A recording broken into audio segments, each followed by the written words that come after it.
ഒരു പ്രാവശ്യം കൂടെ നാസിക്കിലുള്ള വിശുദ്ധന്മാരുടെ ആയിരിക്കാൻ കർത്താവ് തന്ന കൃപയ്ക്കായി സ്തോത്രം. एक और बार फिर से नासिक मंडली में नासिक भाइयों के साथ संगति में अवसर दिया इसके लिए प्रभु का धन्यवाद. കഴിഞ്ഞ ഒരു മാസം ആന്ധ്രയിലായിരുന്നു.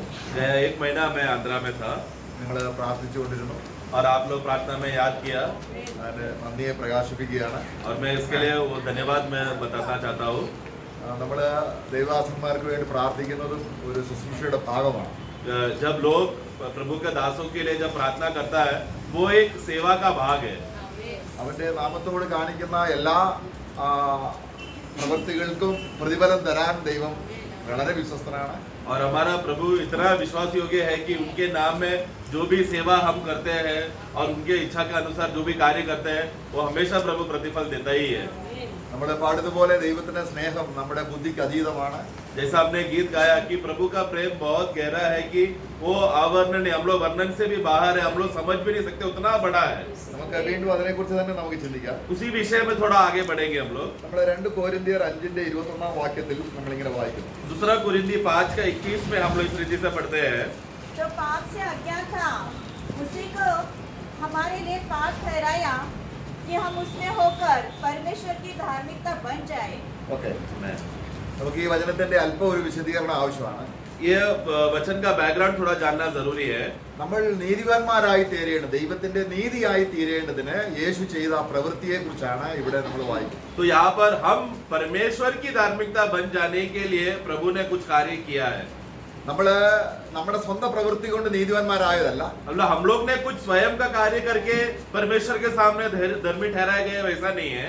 യേശു ക്രിസ്തുവിന്റെ യാഗമരണത്തിലൂടെ ദൈവം നമ്മളെ നീതിമാന്മാരാക്കി. बल्कि यीशु मसीह का जो वो जब वो बलिदान हुआ, उस पाप बलि में जब वो बलिदान होते समय उस बलिदान का नतीजा ये था कि हम लोग प्रभु की उपस्थिति में धर्मी ठहराए गए.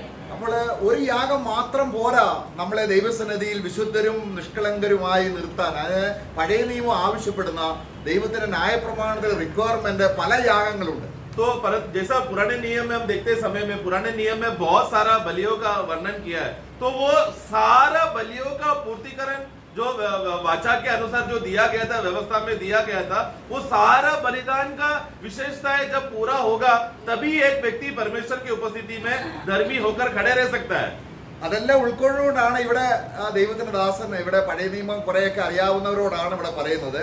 നാം ദൈവത്തിന്റെ നീതിയാകേണ്ടതിന് കർത്താവായ യേശു ക്രിസ്തുവിനെ ദൈവം പാപയാഗമാക്കി എന്നാണ് ശരിയായിട്ടുള്ള തർജ്ജമ. तो इसके लिए प्रभु का दास जो पौलुस जब ये खत लिखते समय में उनको ऑलरेडी पुराना नियम का बैकग्राउंड उनको अच्छी तरह से मालूम है और बलिदानों के विषय में मालूम है, इसलिए वो अपना मन में सारा बलियों को ध्यान में रखते हुए जब ये कुरिन्थियों मंडली को लिखते समय में ये खासकर उन यहूदियों के लिए लिख रहा है जिनको भी ये बैकग्राउंड मालूम है. तो उन लोगों को लिखते समय में परमेश्वर यीशु मसीह हमारे लिए पाप ठहराया गया करके जो शब्द है उसका ओरिजिनल भाषा में ऐसा लिखा है कि हमारे लिए पाप बलि ठहराया गया.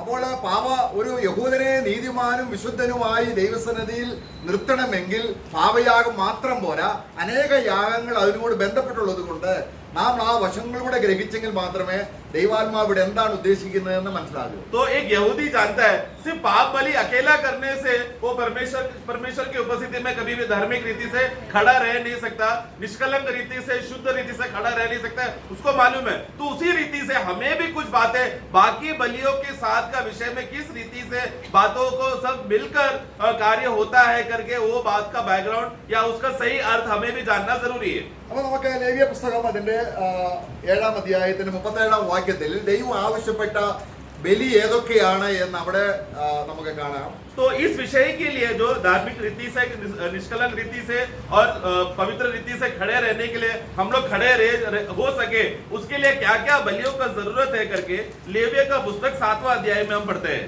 चैप्टर 37 पढ़ेंगे. होम बलि, अन्न बलि, पाप बलि, दोष बलि, याजकों के संस्कार बलि और मेल बलि की व्यवस्था यही है. ഓക്കെ, അപ്പൊ എത്ര യാഗമുണ്ട്? तो वहां पर कितना बलिया है अभी? എത്ര ബലിയുണ്ട് അവിടെ? നമ്മൾ എത്ര എണ്ണം വായിച്ചു? हमने कितना पढ़ा अभी? 6 ഉണ്ട്. 6 है वहां पे. അഞ്ചെണ്ണമാണ് പ്രധാനമായിട്ടും വേണ്ടത്. तो उसमें से 5 लेवी का पुस्तक में जब पढ़ते समय में पहला 5 अध्याय में 5 मुख्य और मूल बलियां है जो हम लोग को स्वाभाविक रीति से हम जानते हैं. അപ്പോൾ ഒരു യഹൂദൻ ദൈവസന്നിധിയിൽ നേരോടെ നിൽക്കണമെങ്കിൽ तो एक यहूदी व्यक्ति परमेश्वर की उपस्थिति में धार्मिक रीति से अगर खड़ा रहना है तो പാപബലിയുണ്ട്, उसके लिए पाप बलि है, അകൃത്യയാഗമുണ്ട്, अधर्म बलि है, പിന്നെന്തുണ്ട്? दोष बलि है, പിന്നെന്തൊക്കെയാണ് ഉള്ളത്? और क्या है? मेल बलि है, സമാധാന യാഗമുണ്ട്, मेल बलि है, ദഹനയാഗമുണ്ട്, अन्न बलि है, ഭോജനയാഗമുണ്ട്. होम बलि है. ഈ അഞ്ചു കൂട്ടം യാഗം പഴയ നിയമത്തിൽ ഒരു യഹൂദൻ അർപ്പിക്കുമ്പോഴാണ് അവൻ ദൈവസന്നിധിയിൽ നേരുള്ളവനായി സത്യവാനായി നീതിമാനായി നിൽക്കുന്നത്. तो ये 5 बलियां मिलकर जब एक यहूदी व्यक्ति परमेश्वर की उपस्थिति में आते समय में ये 5 बलि जब अर्पण करते समय में तभी वो परमेश्वर की उपस्थिति में एक सच्चा यहूदी या एक सच्चा भक्त के रीति से खड़ा रहता है. അപ്പോൾ നമ്മളെ കൊരിന്ത്യർ ലേഖനത്തിൽ കർത്താവ് പാപബലി മാത്രമാണോ ആയത് നമുക്ക് വേണ്ടി? तो इसलिए इस अर्थ में हम लोग बात को मन में रखते हुए दूसरा कोरिन्थी 5:21 में हमने जो पढ़ा कि यीशु मसीह हमारे लिए सिर्फ पाप बलि बना उतना ही सीमित है क्या हो? नहीं. പഴയ നിയമത്തിൽ ഏതെല്ലാം യാഗങ്ങളുണ്ടോ അതെല്ലാം ക്രിസ്തുവിൽ നിവൃത്തീകരിക്കപ്പെടണം. तो इसके लिए यहाँ जब लेविया का पुस्तक में 5 बलियों के बारे में बोलते समय में ये 5 बलियां वास्तव में क्या है? ये सिर्फ छाया है जो एक दिन आने वाला मसीहा आकर सब बातों को पूरा करेगा. അപ്പോൾ നമ്മളെ ദൈവസന്നിധിയിൽ വിശുദ്ധരും നിഷ്കളങ്കരുമായി നിർത്താൻ तो हमें परमेश्वर की उपस्थिति में निष्कलंक रीति से और बिना कोई कपट का रीति से दाग या जूरी के रीति से हमें खड़ा रखना है तो നമുക്ക് വേണ്ടി എന്തൊക്കെയായി തീർന്നു? हमारे लिए प्रभु क्या क्या कौन सा प्रकार का बलिया बन गया? ഇതെല്ലാം ക്രിസ്തുവിൽ നിവൃത്തിയായി. तो ये सब बलिया मसीह में पूरा हो गया. കാരണം നമുക്ക് പാപബലിയാകാൻ കഴിയില്ല. अभी हमको पाप बलि हम नहीं बन सकते നമ്മൾ പാപികളാണ്. क्योंकि हम स्वयं पापी है. നമുക്ക് അകൃത്യയാഗമാകാൻ കഴിയില്ല. हम लोग को जो अधर्म बलि है या दोष बलि है वो हम नहीं बन सकते നമ്മൾ അകൃത്യത്തിൽ പിറന്നവരാണ്. क्योंकि हम लोग पूरा अधर्म से और दोष का कार्य करते रहते हैं. हम लोग നമുക്ക് ദൈവത്തോട് സമാധാനമുള്ളവരായി തീരാൻ കഴിയില്ല. हम लोग कभी भी अपना पूरा जिंदगी में लगा देंगे तो हम लोग कभी भी परमेश्वर के साथ मेल नहीं खा सकते. അത് കർത്താവായ യേശു ക്രിസ്തുവാണ്. वो प्रभु यीशु मसीह बन गया. നമുക്ക് ഭോജനയാഗമായി തീരാൻ കഴിയില്ല. हम लोग कभी भी अन्न बलि नहीं बन सकते നമുക്ക് ഹോമയാഗമായി തീരാൻ കഴിയില്ല. और होम बलि नहीं बन सकते. എന്നാൽ നമുക്ക് വേണ്ടി ആരായി തീർന്നത്? परंतु हमारे लिए कौन ये सब बातें बन गया? ഈ വിശ്വാസം നമ്മളിലേക്ക് ये विश्वास को हम मान रहे और अंगीकार कर रहे, स्वीकार रहे. നമ്മളിവിടെ നീതിമാന്മാർ മാത്രമല്ല, तो हम लोग केवल धर्मी लोग हैं उतना ही नहीं. യാഗങ്ങളുടെ വിശുദ്ധീകരണം നമ്മള് ലേവ്യ പുസ്തകത്തിന്റെ അതേ അർത്ഥത്തിൽ നമ്മൾ എബ്രായ ലേഖനം അത് ശരിക്കും പഠിപ്പിക്കുമ്പോൾ तो जैसा लेवियों का पुस्तक में बलियों के विषय में बोला गया है उसका नया नियम का अर्थ को जब हम इब्रानियों का पुस्तक में पढ़ते हैं നമ്മൾ അതിന് 2-ാം അധ്യായം എബ്രായ 2-ന്റെ 11-ാം വാക്യത്തിൽ വായിക്കുന്നത് इब्रानियों 2:11 में हम इस रीति से पढ़ते हैं क्योंकि पवित्र करने वाला हाँ। और जो पवित्र किए जाते हैं हाँ। सब एक ही मूल से है. इस അപ്പോൾ कारण യേശുക്രിസ്തുവിന്റെ ശരീരയാഗത്തിലൂടെ നമ്മളെ യേശുക്രിസ്തു വിശുദ്ധീകരിച്ചു എന്നാണ് വായിക്കുന്നത്. वहां पर देखो यीशु मसीह का बलिदान के द्वारा वहां पर क्या हो गया? यीशु मसीह जो पवित्र करने वाला वहां पर एक्चुअली अलग करने वाला अर्थ में आना चाहिए. तो वो अलग करने वाला उस बलिदान के द्वारा कुछ लोगों को उसने अलग किया. അപ്പൊ നാം നീതിമാന്മാർ മാത്രമല്ല, तो हम लोग दूसरा कोरिन्थी 5 में हमने क्या पढ़ा?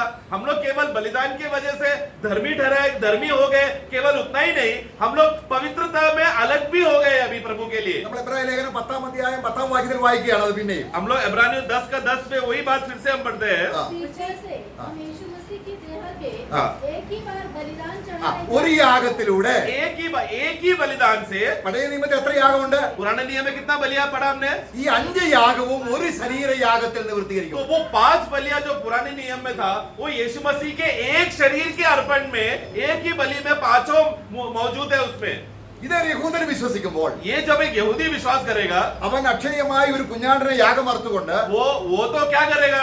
शारीरिक रीति से एक मेमना को लेकर आएगा അവനെ ദൈവസന്നിധിയിൽ നീതിമാനും വിശുദ്ധനുമാകുകയാണ്. और वो परमेश्वर के सामने जब ये 5 बलियां अर्पण कर रहा है तो वो क्या हो रहा है? वो धार्मिकता में सिद्ध भी हो रहा है और अपने आप को अलगवाई में पवित्र जीवन भी जी रहा है. പുതിയ നിയമത്തിൽ नए नियम में ഈ ആട്ടുംകുട്ടിയായി ദൈവം തന്റെ പുത്രനെ തന്നെ തന്നുകൊണ്ട് परमेश्वर ने क्या किया?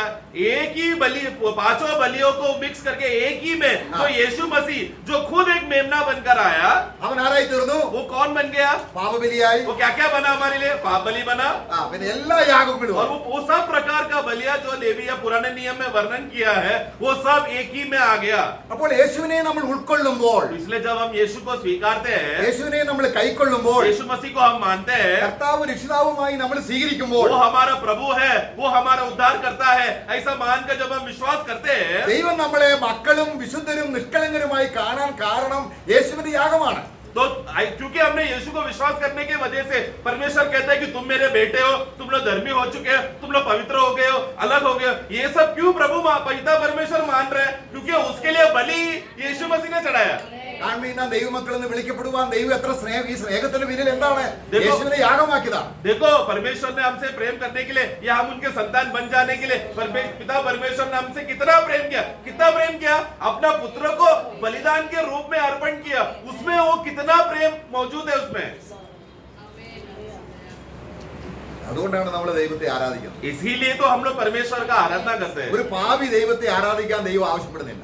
एक परमेश्वर कभी भी एक पापी को बोलता नहीं है तू मेरा आराधना कर। മിസ്രയീമിൽ എവിടെയെങ്കിലും ദൈവത്തെ ഇസ്രായേൽ മക്കൾ ആരാധിച്ചോ? एक मिस्र देश में जब इजरायली लोग बंदी गृह में फंसे हुए थे, तभी परमेश्वर ने इजराइल से मांग किया कि आराधना करो बोल के? ദൈവം ആവശ്യപ്പെട്ടില്ല. परमेश्वर ने मांग नहीं किया। ഞങ്ങൾ ഒരു കുഞ്ഞാടിനെ അറുത്ത് हम लोग एक मेमना को वध करके പെസഹ ആചരിച്ച് सोन का पर्व मनाएंगे। 3 ദിവസം വഴിദൂരം നടന്ന് 3 दिन का यात्रा चलकर ഞങ്ങൾ മരുഭൂമിയിൽ हम लोग जंगल में വേർപാട് अलग होकर സകലത്തിൽ ഈജിപ്തിൽ നിന്ന് വേർപെട്ട് मिस्र का सब प्रकार का तत्वों से बाहर निकलकर ദൈവത്തിന്റെ സ്വന്തം ജനമായി വിശുദ്ധീകരിക്കപ്പെട്ടവരായിട്ടാണ് ഞങ്ങൾ ദൈവത്തെ ആരാധിക്കുന്നത്. परमेश्वर का खुद का लोग बनकर एक अलग होकर पवित्र जीवन के आधार पर हम लोग उस प्रभु के लिए हम आराधना करने जा रहे हैं। അപ്പോൾ ഇത്രയും കാര്യം നമ്മൾ ഗ്രഹിച്ചുവെങ്കിൽ अगर इतना बात अगर हमने समझा है तो നമ്മുടെ വശത്തു നിന്നുമുള്ള ഒരു യാഗമുണ്ട്. अभी हमारे तरफ से भी एक बलि अर्पण करना है। അത് ഗ്രഹിച്ചില്ല എങ്കിൽ നമ്മുടെ വശത്ത് നീതിമാനായും വിശുദ്ധനായും ഒരു തുടർമാന ജീവിതം സാധിക്കത്തില്ല. अगर ये बात का ग्रहण या ये बात का बलिदान अगर हम हमारे ओर से अगर नहीं हो पा रहा है, तो मतलब फिर हम लोग जो धर्मी लोग बन चुके हैं और जो पवित्र लोग बन चुके हैं और प्रभु के लिए अलग किए गए हैं, उस बात में बने रहने के लिए नहीं होगा, क्योंकि हम लोग गिर जाएंगे जल्दी। അപ്പോൾ ഈ 5 യാഗങ്ങൾ പറഞ്ഞ കൂട്ടത്തിൽ ഒരു കരപൂരണ യാഗം എന്ന് പറയുന്ന ഒരു യാഗം കൂടെ ഉണ്ട്. वहां पर हमने जो लेवी का पुस्तक में 7 का 37 में हमने हाँ, पढ़ा, हाँ। वहां पर 5 बलियां बोलने के बाद वहां पर एक याजकों का बलि अलगवाई का बलि भी करके वहां पर पढ़ते हैं। संस्कार या मतलब उनको अब अर्पण किया, समर्पण किया हुआ बलि, संस्कार बलि। हाँ। അതൊരു യഹൂദൻ ചെയ്യേണ്ട കാര്യമല്ല. देखो ये बलि यहूदी नहीं करता है, അത് ദൈവത്തിന് വേണ്ടി ആ പുരോഹിതന്മാരായി തീർന്നവർ ചെയ്യേണ്ട കാര്യമാണ്. ये कौन करेगा? यहूदी लोग का झुंड में से जो लेवी गोत्र में जो याजकीय सेवा का पद में आ चुका है, हाँ। वही लोग कर सकते हैं। ഇത് നമ്മളോടുള്ള ബന്ധത്തിൽ तो ये हमारा विषय में देखा जाए तो നമ്മളെല്ലാം പുരോഹിതന്മാരായിരിക്കുന്നത് കൊണ്ട് नए नियम के विश्वासी सब लोग कौन है? याजकीय सेवा का पद में आ चुके हैं। ഈ ഒരു യാഗം നമ്മളെ മനസ്സിലാകുന്നില്ല എങ്കിൽ तो ये बलि उस 5 बलि के साथ हमें ये बलि भी हमें करना है करके या इसका भाग भी है करके अगर नहीं समझेंगे तो അഹരോനും കുടുംബവും പ്രത്യേകം ചെയ്യേണ്ട ഒരു കർമ്മമാണ് 8ാം അധ്യായത്തിൽ കരപൂരണ യാഗം. तो 8वां अध्याय जो पढ़ते समय में लेविया का 8 में इस प्रकार का संस्कार बलिया याजकों को अर्पण करने वाला बलि ये अहरोन और उसका परिवार को कंपलसरीली जरूरत से करना ही था। ये एक व्यवस्था उनको दिया था। അഹരോനും മക്കളും എന്ത് ചെയ്യണം? अहरोन और उनके बच्चे क्या करना है? പൗരോഹിത്യ ശുശ്രൂഷ. क्योंकि तुम लोग अभी याजकीय सेवा में तुम लोग प्रवेश कर रहे हो, അവർ അഭിഷേകം പ്രാപിച്ച് वो लोग अभिषेक प्राप्त करके നമ്മൾ അതിന്റെ 8ാം അധ്യായത്തിൽ വായിക്കുന്നുണ്ട്. 8वां अध्याय में हम पढ़ते हैं, അതിന്റെ 12ാം വാക്യം. 12 पढ़ना। और उसके अभिषेक के तेल में से कुछ हारून के सिर पर डालकर उसका अभिषेक करके हाँ। उसे पवित्र कर दिया। അവിടെ എന്ത് ചെയ്യണം? 8ാം അധ്യായത്തിൽ വായിക്കണം, അവരുടെ ശരീരം മുഴുവനും ശുദ്ധ വെള്ളത്തിൽ കഴുകണം. तो 8वां अध्याय से जब पढ़ते समय में ऊपर से ऊपर आगे पढ़ेंगे तो वहां पर लिखा है कि सबसे पहला अहरोन और उसके बच्चों को उनको धोकर, वाक्य 6 में दो पानी से उनको धोना, അവനും അവന്റെ മക്കളെയും उसे और उसके पुत्रों को ശരീരം വെള്ളത്തിൽ കഴുകണം. पूरा शरीर को पानी में निलाना है। പൗരോഹിത്യ വസ്ത്രം और ധരിപ്പിക്കണം. फिर 7 से हम पढ़ते हैं कि याजकीय वस्त्र पहनाना है। അവനെ രാജകീയമായ പൗരോഹിത്യ രീതിയിലുള്ള എല്ലാ വസ്ത്രവും ധരിപ്പിച്ച് और 8 में हम पढ़ते उरीम और तुमीम और छाती में, ये सब बातों का राजकीय याजकों का वस्त्र है जो उन लोगों को पहनना जरूरी है सेवा के लिए, वो पहनाकर കർത്താവിന്റെ വേലയ്ക്ക് കർത്താവിന്റെ പൗരോഹിത്യ ശുശ്രൂഷയ്ക്ക് വേണ്ടി വേർതിരിക്കണം. और फिर क्या करना कि उन लोगों को अभिषेक करके जो अर्पण करते हैं, जब अर्पण करते समय में क्या हो गया, अभी से तुम लोग अलग हो, बाकी लोगों से तुम लोग अलग हो करके एक अलग किया के जाता है उन्हें. ഏതിന്റെ അടിസ്ഥാനത്തിലാണ്? किसके आधार पर?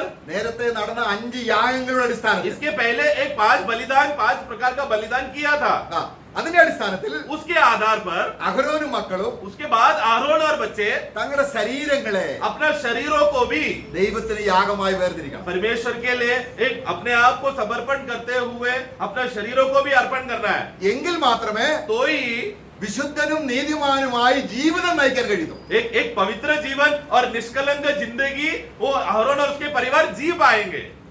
അതാണ് നമ്മുടെ പ്രായോഗിക ജീവിതത്തിൽ मतलब आज एक विश्वासी अपना विश्वासी बनने के बाद का जो विश्वासी का जो जीवन है, ഈ അർത്ഥത്തിലാണ് നമ്മൾ റോമലേഖനം 12-ാം അധ്യായം 1-ാം വാക്യം ഈ ലേവ്യ പുസ്തകം 8-ാം അധ്യായത്തിന്റെ അതേ പതിപ്പാണ്. यही आधार है. हम लोग रोमियो का पुस्तक 12 का 1 में जो अभी हमने लेविया 8 में जो हमने पढ़ा, याजकों को अर्पण करना है, उसी रीति का बात को पौलुस नए नियम का नजरिया को देखते हुए वो 12 का 1 में कहता है. इसलिए भाइयों, हाँ.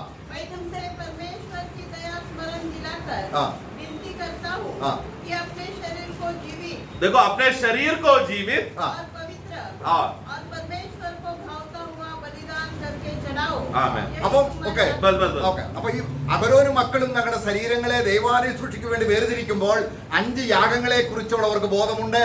അവരത് ചെയ്തിരുന്നു. तो जैसा आरोन और उसके परिवार याजकीय सेवा में उन लोग को प्रवेश करने के समय में उन लोग अपने शरीर को धोकर अभिषेक करके वस्त्र पहनकर आज से हम लोग सिर्फ और सिर्फ याजकीय सेवा के लिए अलग हो चुके हैं, ऐसा निर्णय में वो लोग आते समय में उसके पहले उनके मन में हमने 5 बलियां किया है करके ये बोध उनके अंदर है. അല്ലാതെ വെറുതെ അങ്ങനെ ശരീരം വേർപെടുത്തുകയല്ല. ऐसे ही चलो आओ उठकर चलो अपने शरीर को हम लोग अर्पण करते बोलकर ऐसा नहीं आते थे. അപ്പോൾ നമ്മൾ വായിച്ചതുപോലെ जैसा हमने पढ़ा, നാം ദൈവത്തിന്റെ നീതിയാകേണ്ടതിന് अगर हम लोग परमेश्वर का धार्मिकता हो जाने के लिए വിശുദ്ധ ജീവിതം നയിക്കണമെങ്കിൽ और एक पवित्र जीवन जीने के लिए യേശുക്രിസ്തു തന്റെ ശരീരം यीशु मसीह ने अपना शरीर को ഏതെല്ലാം നിലയിൽ യാഗമാക്കി. किस किस प्रकार का बलिया बनाया. അതുകൊണ്ട് इसलिए ഈ സ്നേഹം ഹൃദയത്തിൽ വന്നപ്പോൾ ये प्रेम का खबर जब हमारे हृदय में आया, ഞാൻ ഇനിയും എനിക്ക് വേണ്ടി ജീവിക്കുന്നില്ല, अभी मैं मेरे लिए नहीं जी रहा, എനിക്ക് വേണ്ടി ജീവൻ അർപ്പിച്ച बल्कि मेरे लिए अपना जीवन अर्पण करने वाला. അതാണ് ദൈവത്തിന്റെ സ്നേഹത്തെ ഓർപ്പിച്ചുകൊണ്ട് इसलिए मैं प्रभु का प्रेम को स्मरण करते हुए तुम लोग को मैं ये लिखता हूँ. ഇതാണ് ദൈവസ്നേഹം ഓർക്കുമ്പോൾ നമ്മുടെ ശരീരങ്ങളെ ദൈവത്തിൻ്റെതായിരിക്കുന്ന ആലയമാക്കി തീർക്കാൻ. ഇന്ന് നമ്മൾ ആലയത്തിന് വേണ്ടി വേർതിരിയല്ല, तो इसके लिए इस रीति से हम लोग परमेश्वर की उपस्थिति में उस प्रभु का प्रेम को रखते हुए हम लोग प्रभु की उपस्थिति में हम लोग अर्पण कर रहे हैं. तो हम लोग वो एक मंदिर का सेविका के लिए हम लोग अर्पण हो रहे हैं. आज हम लोग मंदिर नहीं बन रहे.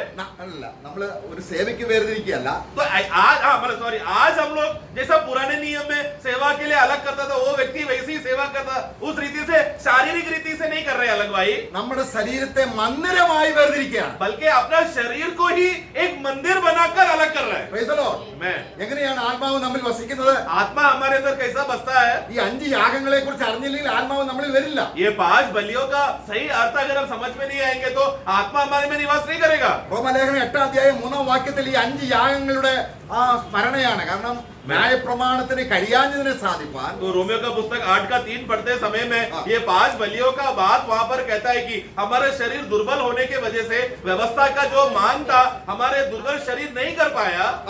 കർത്താവായ യേശുക്രിസ്തുവിനെ ദൈവം അയച്ചു. उसके लिए उसको परमेश्वर ने किया अपने पुत्रों को भेजकर. ഈ 5 യാഗം അവിടെ നിവർത്തിച്ചു. आपको पुत्रों को भेजकर बलि होते समय में क्या हुआ, 5 बलिया का पूर्तिकरण हुआ. എന്നിട്ട് എന്ത് ചെയ്തു? फिर क्या किया, ഇനി ജഡത്തെയല്ല अभी हम लोग शरीर के लिए नहीं ആത്മാവിനെ അനുസരിച്ച്. बल्कि आत्मा के अनुसार चलना है. Praise the Lord. Amen. അപ്പോൾ എപ്പോഴാണ് നമുക്ക് ആത്മാവിന് നിറവ് കിട്ടുന്നത്? तो आत्मा का भरपूर था ये आत्मा में कब बढ़ते हैं हम लोग, നമ്മൾ ഈ യാഗത്തിന്റെ ശ്രേഷ്ഠത കണ്ടിട്ട് जब ये इस बलि का जब श्रेष्ठता को हम देखते हैं. എനിക്ക് വേണ്ടി ഈ രീതിയിലുള്ള യാഗമായി തീർന്നെങ്കിൽ मेरा प्रभु मेरे लिए इस रीति से बलि हो गया, वो बलिदान बन गया. ഞാൻ എന്റെ ശരീരത്തെ तो अभी मैं क्या करूंगा, मैं अपने शरीर को എന്താക്കി തീർക്കാൻ കൊടുക്കുന്നു? मैं क्या करने के लिए मैं अपने शरीर को अर्पण करूंगा. ദൈവത്തിന്റെ മന്ദിരമായിട്ട് തീരാൻ आत्मा का निवास करने के लिए, परमेश्वर का मंदिर बनने के लिए मैं अपने आप को अर्पण करूंगा, अपना शरीर അതിനെയാണ് को। വെള്ളത്തിൽ കഴുകുക इसीलिए सबसे पहला पानी में धोना जरूरी है। എന്ന് പറഞ്ഞാൽ ദൈവമാകുന്ന വചനത്തിലൂടെ നമ്മളെ കഴുകി मतलब पानी जो परमेश्वर का वचन को दर्शाता है, वचन से हम लोग स्नान करके നമ്മള് എബ്രായ ലേഖനം 10-ാം അധ്യായത്തിൽ ദൈവത്തെ ആരാധിക്കാൻ വരുമ്പോഴെല്ലാം ഈ ഒരു മൂല്യതയുടെ വിശ്വാസം ഓരോ വിശ്വാസിക്കും ഉണ്ടായിരിക്കണം. അവന്റെ ശരീരത്തെ ശുദ്ധ വെള്ളത്താൽ കഴുകി ദൈവത്തിന് അർപ്പിക്കുന്ന അർപ്പണമാണ് ആരാധന. इसलिए इब्रानियों का पुस्तक 10वां अध्याय में हम लोग परमेश्वर की उपस्थिति में आराधना करने के लिए किस रीति से हम लोग आराधना करने आ रहे हैं, तो सबसे पहला जल का स्नान का एक आवश्यकता जो प्रभु ने हमारे शुद्धिकरण के लिए तैयार करके रखा है, उसका बोध हमें होना जरूरी है। जो 19 से हम पढ़ते हैं उसका 22 पढ़ना। आओ हाँ। सच्चे मन हाँ। और पूरे विश्वास के साथ और विवेक का दोष दूर करने के लिए हृदय पर छिड़काव लेकर और देह को जल से धुलवाकर देखो, देह को जल से धुलवा कर ആ, आना है हमें। അതിന്റെ അർത്ഥം എന്താണ്? इसका मतलब क्या है എന്റെ ശരീരം ഇപ്പോൾ മന്ദിരമാണ്. कि अभी मेरा ये शरीर, मेरा ये देह क्या है? मेरा खुद का नहीं बल्कि प्रभु का मंदिर है। എന്റെ ശരീരത്തെ അവൻ 5 യാഗം കൊണ്ട് വിലയ്ക്ക് വാങ്ങി.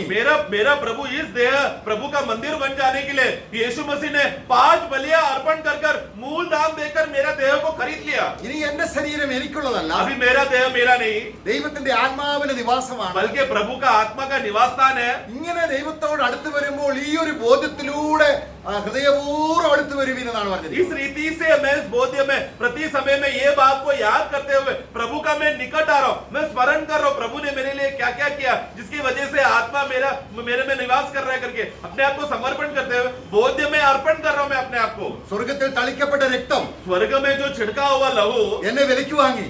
उस लहू का वो एक दाम था कि मुझे खरीद सके। അപ്പൊ എന്റെ ശരീരത്തെ ഞാൻ കർത്താവിന് കൊടുക്കാതിരുന്നാൽ എങ്ങനെ ഒരു നല്ല മനസാക്ഷി ഉണ്ടാവും? तो अगर ऐसा हो, इतना सब क्रिया प्रभु भूमि में भी किया और स्वर्ग में जाकर लहू छिड़का, ये सब बातें कर कर मेरा दाम दे भी दिया होने के बाद भी मैं अगर अपने शरीर को प्रभु की सेवा के लिए अगर अर्पण नहीं करूंगा तो फिर क्या समझाए वो व्यक्ति? ഒരു നല്ല മനസാക്ഷി ദൈവത്തെ ആരാധിക്കാൻ വേണം. तो उसके लिए फिर उसका सही विवेक नहीं रहेगा, क्योंकि आराधना करने के लिए एक अच्छा और शुद्ध विवेक होना जरूरी है। പൗലോസ് പറയുകയാണ്, എന്റെ പൂർവ്വപിതാക്കന്മാർ ആരാധിച്ചതുപോലെ ഞാൻ ഒരു നല്ല മനസാക്ഷിയോടെ എന്റെ ദൈവത്തെ ആരാധിക്കുന്നു. അതിന്റെ അർത്ഥം എന്റെ ശരീരത്തെ ഞാൻ ദൈവത്തിന് കൊടുത്തുകൊണ്ട് बोला पौलुस इस विषय में कहता है, जैसा मेरा पूर्वज लोगों ने, पिता लोगों ने जिस रीति से अच्छा विवेक के साथ वो लोग ने अर्पण किया था, उसी रीति से मैं भी मेरे देह को मैं अर्पण करता हूँ और अपने आप को मैं समर्पण करता हूँ। मतलब वो समझ गया था अपना शरीर भी अभी पौलुस खुद के लिए नहीं बल्कि प्रभु की इच्छा के लिए है करके। അപ്പൊ ശരീരം ആരുടെയാണ്? तो ये देह अभी किसका है? എങ്ങനെ നമുക്കത് ദൈവത്തിന് കൊടുക്കാൻ കഴിയും? तो वो कैसा हम लोग प्रभु को अर्पण कर सकते हैं? ഈ 5 യാഗങ്ങളുടെ മൂല്യത കാണുമ്പോൾ जब ये 5 बलियां जो यीशु मसीह के एक बलिदान में पूरा हो गया करके वो मूल्यता को जब हम देखकर विश्वास करते हैं, നമ്മൾ വിശുദ്ധരാകാതെ നിർമ്മലന്മാരാകാതെ ക്രിസ്തുവിന്റെ യാഗത്തിലൂടെ ദൈവത്തിന്റെ സന്നിധിയിൽ വിശുദ്ധരാക്കി തീർത്തത് കൊണ്ടാണ് നമ്മളെ ശരീരങ്ങളെ ദൈവത്തിന് കൊടുക്കുന്നത്. तो ये शरीर कभी हम लोग प्रभु को अर्पण कर रहे हैं या प्रभु के लिए उपलब्ध हो रहा है जब हमें धार्मिकता, हम लोग धार्मिक हो गए, हम लोग प्रभु के लिए पवित्र हो गए, अलगवाई किए गए, शुद्ध हो गए, निष्कलंक हो गए, तब ये बोध ही नहीं हुआ तो हम शरीर को अर्पण नहीं कर सकते। അപ്പോൾ നമ്മൾ സമർപ്പിക്കുമ്പോൾ तो जब हम लोग समर्पण करते हैं, നമ്മൾ ദൈവത്തിന് ഇന്ന് ജീവിക്കുന്ന മന്ദിരമായി ലിവിംഗ് ആയിട്ടുള്ള ഒരു ആരാധനയാണ്, ലിവിംഗ് ടെമ്പിളുമാണ്. നമ്മൾ 2 അർത്ഥത്തിലാണ്. तो इसके लिए आज हम लोग सही रीति से अर्पण करते समय में हम लोग एक जिंदा आराधना भी बन जाते हैं और एक जीवित मंदिर बन जाते हैं। दोनों हमें समझना है। നമ്മൾ എവിടെ പോയാലും ആരാധനാലയമാണ്. मतलब क्या, हम लोग जिधर भी जाएंगे वो एक आराधनालय है। മാർക്കറ്റിൽ പോകുമ്പോൾ എന്താണ്? बाजार में जाते हैं तभी ദൈവത്തിന്റെ ജീവിക്കുന്ന ആലയം. हम लोग कौन है? उस बाजार में हम लोग वहां पर परमेश्वर का जीवित मंदिर उस बाजार में है। യേശുക്രിസ്തു അങ്ങനെ ആയിരുന്നു. यीशु मसीह वैसे ही था। കർത്താവ് ഭൂമിയിലായിരുന്നപ്പോൾ प्रभु जब भूमि में था, അവന്റെ ശരീരം उनका शरीर എന്തായിരുന്നു? क्या था? परमेश्वर के लिए एक जीवित एक जिंदा मंदिर था। എവിടെ പോയാൽ जिधर भी जाता था, तो കവർന്ന ഭൂമിയിൽ പോകുമ്പോൾ जब वो कफरनहूम में जाता था, അവന് പ്രസംഗിക്കുമ്പോൾ वो जब किधर भी रुककर प्रचार करता था, കർത്താവ് വിശ്രമിക്കുമ്പോൾ प्रभु जब विश्राम करता था, എപ്പോഴും जब हर समय में ഈ ഒരു നിലയിൽ इस रीति से നമ്മളെയും ദൈവം വേർതിരിക്കുകയാണ്. हमें भी एक अलगवाई में अलग कर समर्पण कर रहा है। ഞായറാഴ്ച 2 മണിക്കൂർ മാത്രമല്ല നമ്മൾ ദൈവത്തിന്റെ ആലയം. सिर्फ रविवार का 2 घंटे चलो आराधना के लिए चलते हैं बोलकर तभी हम लोग मंदिर बन जाते हैं, ऐसा नहीं है। കാരണം ക്രിസ്തുവിന്റെ മരണത്തിന് നിത്യതയോളം വിലയുള്ളത് കൊണ്ട് क्योंकि जिस रीति से प्रभु यीशु मसीह का बलिदान का जो मूल दाम वो अनंतता तक वो दाम तक चलते रहता है। നമ്മൾ നിത്യമായി ദൈവത്തിന് പുരോഹിതന്മാരാണ്. इसी रीति से वो बलिदान में कितना दाम है, अनंतता तक का दाम है। तो हम लोग याजक भी कितने लिए, कितने सालों के लिए है, अनंत काल तक के लिए। അപ്പോൾ നമ്മുടെ വശത്തു നിന്നും तो इसलिए हमारी तरफ से ഒരു സമർപ്പണത്തിന്റെ വശം ഉണ്ടാകുന്നില്ല എങ്കിൽ अब वो ये बात को ग्रहण करते समय में उसके साथ हमारी ओर से एक समर्पण अगर नहीं है तो നമ്മൾ റോമലേഖനം 6-ാം അധ്യായം മുതൽ 19-ാം വാക്യത്തിൽ അത് വായിക്കും. 19-20 വാക്യങ്ങളിൽ रोमियो 6 का 19-20 में हम पढ़ते हैं।